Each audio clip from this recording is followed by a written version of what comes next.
ตามต่อสูตร3ตัวบน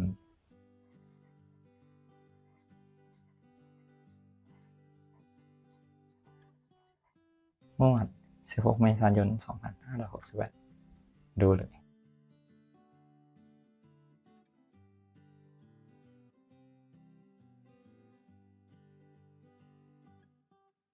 สวัสดีครับมาดังวันนี้เล็กๆมันครับวันนี้มาดูสูตร3ตัวบนครับอันดับแรกมาดูสูตรเลขคำนวณครับสูตรเลขคำนวณครับมี3สูตรแบบนี้ครับสูตรที่1หลักแสนบวก10บนบวกหน่วยบนบวกหน่วยล้าน2ครั้งและ6ครั้งที่สูตรที่2หลักแสน2ครั้งครับบวกหลักพันบวก10บนบวกหน่วยล้างและ9ครั้งที่สูตรที่3ครับหลักหมื่น3ครั้งบวก10บน2ครั้งบวกหน่วยล้างและบวก8ครั้งที่เราไปดูวิธีคำนวณพร้อมกันครับ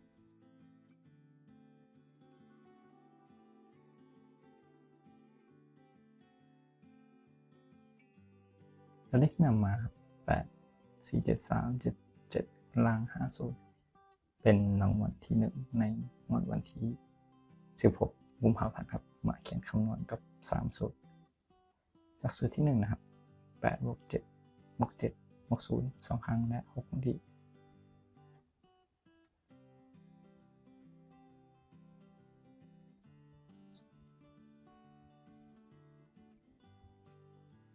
รวมตัวเลขครับได้28ต่อมาสูตรที่2 8 2ครั้งบวก7บวก7บวก0และ9ครั้งที่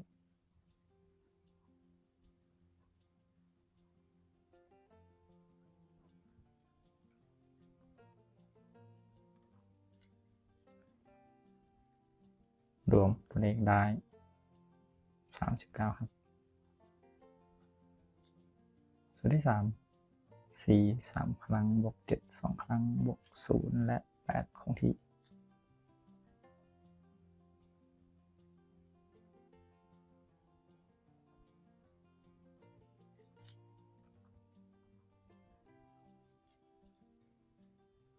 รวมได้34จากนั้นใช้เลขหลักหน่วยมาเรียงครับ8 9 4เลขที่ออก8 9 4ในงวดต่อมาครับงวดที่1ต่อไปมาดูในงวดที่2ครับงวดต่อมา8 1 8 8 9 4ล่าง50จากงวดวันที่1 มีนาคมสูตรที่1 8บวก9บวก4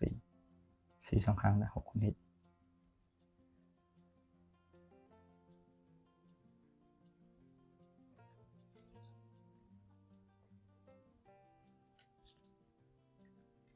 รวมได้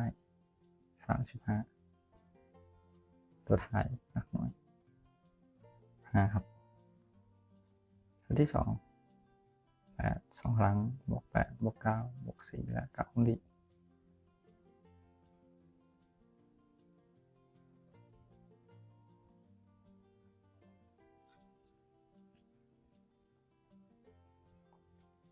รวมตัวเลขครับเท่ากับ46ตัวท้ายหลักหน่วยครับเลข6และสุดท้ายสูตรที่3 1 3ครั้งบวก9 2ครั้งบวก4และ8คงที่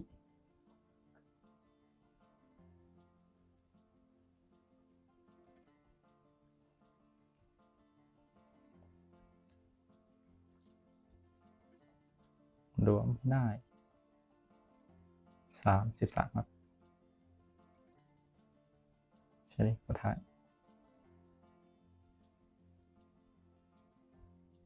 5 6 3 5 6 3เลขเดียว5 6 3ครับตรงครับครับต่อไปเป็นงวดที่3 รางวัลที่1ครับ757563ล้าง32งวดวันที่16มีนาคมครับคำนวณ7บวก6บวก3บวก2 2ครั้งและ6ที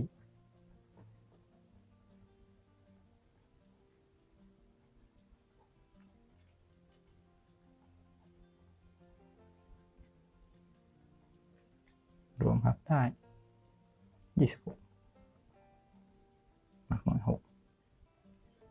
ต่อมาเป็น7 2ครั้งบวก7บวก6บวก2บวก9ที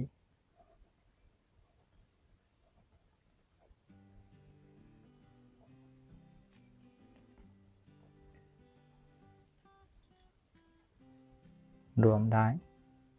28ครับหลักน้อย8ส่วนที่3 5 3ครั้งบวก2ครั้งและ2บวก8ที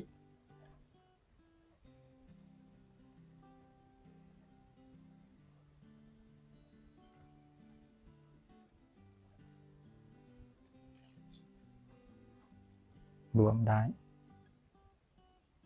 37ครับนำเลขหลักน้อยมาเรียง6 8 7 6 8 7เลขออก6 8 7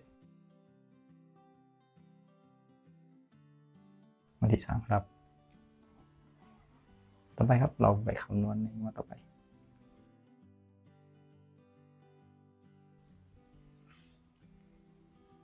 นำรางวัลที่1วันที่1เมษายน2568มาคำนวณกับสูตรทั้ง3สูตรครับ6 6 9 6 8 7ล้าง36สูตรที่1 6บวก8บวก7บวก6 2ครั้งและ6ที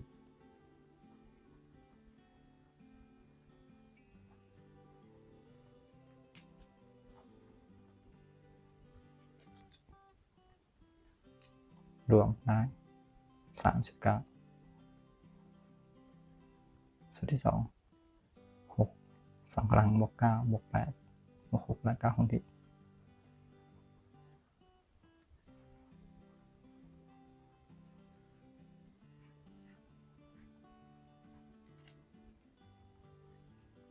รวมได้44ครับสูตรที่3 6 3ครั้งบวก8 2ครั้งบวก6และ8ที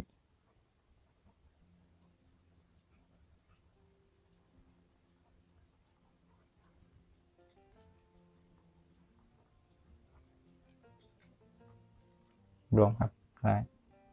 48ตัวท้ายนะครับมาเรียง9 4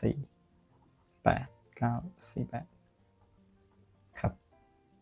เป็นแนวทางในวันที่16เมษายน2568นี้ครับ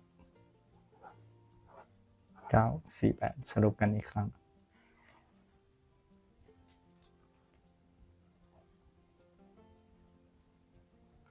3ตัวบน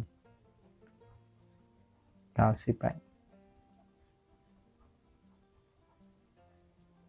16เมษายน2568ครับก็ขอขอบคุณทุกท่านครับที่ติดตามรับชมรับฟังนะครับและก็อย่าลืมกดไลค์กดแชร์กดติดตามเป็นกำลังใจให้ด้วยครับสำหรับวันนี้ขอให้ทุกท่านโชคดีสวัสดีครับ